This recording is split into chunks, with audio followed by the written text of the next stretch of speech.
Oh, hello. Um, this is the next day, and I'm a little driven to write something every day. It's a therapy for me. It helps get the ideas out of my head. Makes me feel like I'm doing something half worthwhile with my retirement time. So these are, retirement thoughts from someone that doesn't have to get up and drive somewhere every day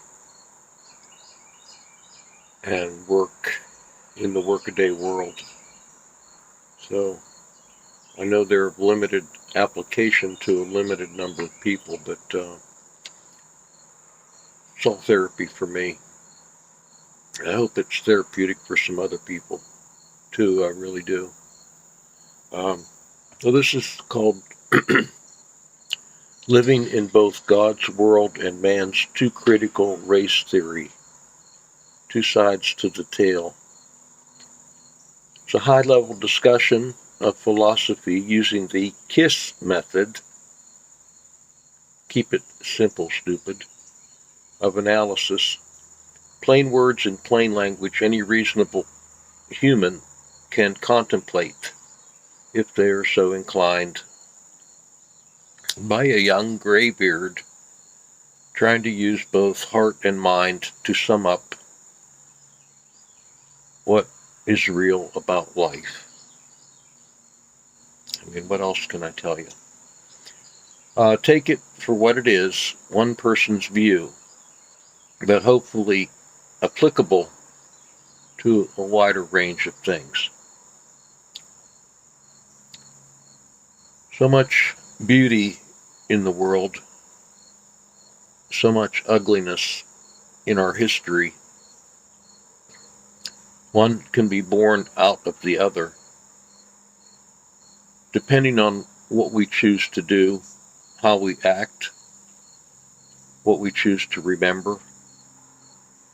Life is not easy, perhaps not meant to be painless, but we create the tenor of the life we have by how we envision it. We set up the model in our mores and our expectations. We can live with hope or cynicism. We can claim to believe in nothing, but isn't that itself a belief, and so is logically impossible to believe in nothing, that is, if you're using logic. There's more than one way to look at life. We are bound to reality in multiple ways. Some we admit, some we choose to ignore. Often, one thing grows out of its opposite. Always there is an ideal and an optimum, and perhaps there is also a counterproductive, a way that is doomed to failure. There are good ways and bad ways to do things. I do not think there is a way to get around that fact. Our outlook is formed by where we have come from. We are rooted like trees in the age we live in.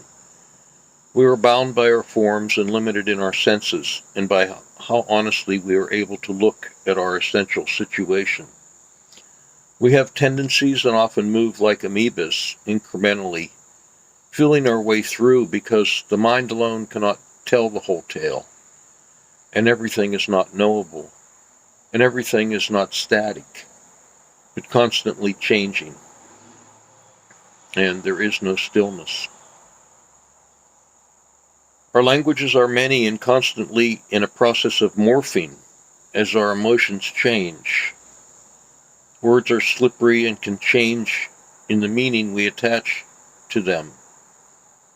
Music, dance, sculpture, and art are superior to words alone. But it is in our nature, our marrow, to seek meaning, and we do that in many ways.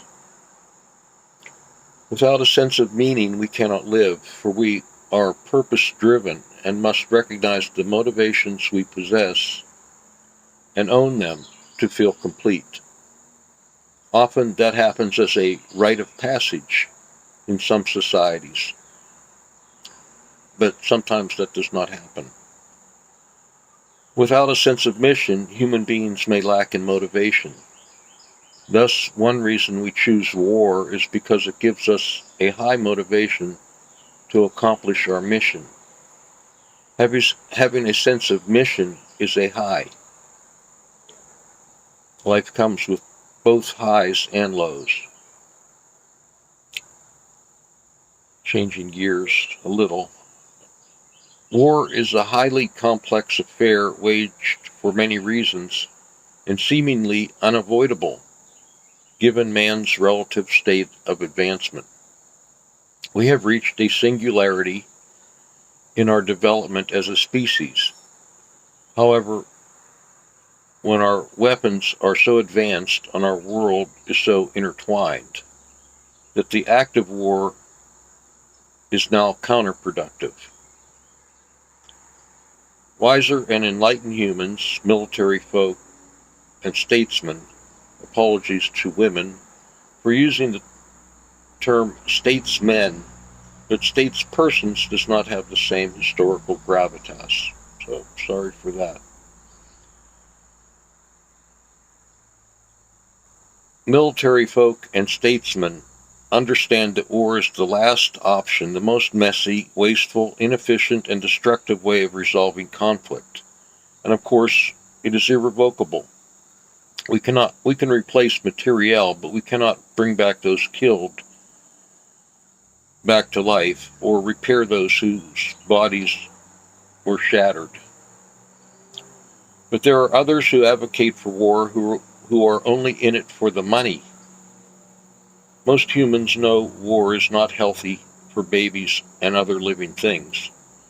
But the argument that we must prepare for war in order to not have to fight one is still relevant. Those who act like sheep will be eaten by the wolves. Life cannot be reduced to an equation as much as we like neat little packages where both sides resolve as the same number.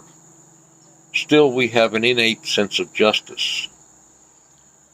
Balance and harmony and proportion are always to be valued.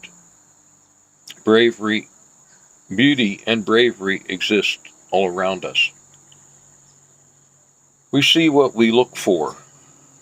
We reap what we sow. The harder we come, the harder we fall. Perhaps the real key to life is humility, understanding we do not have all the answers our busy minds are capable of asking. And finally, that kindness and mercy are the only real means to get to where we would like to go. Author's note: written as a personal form of therapy in exactly 3 hours on a Saturday benign morning, as the world rages around me and many issues seem to be insoluble. But some say we do what we want to do.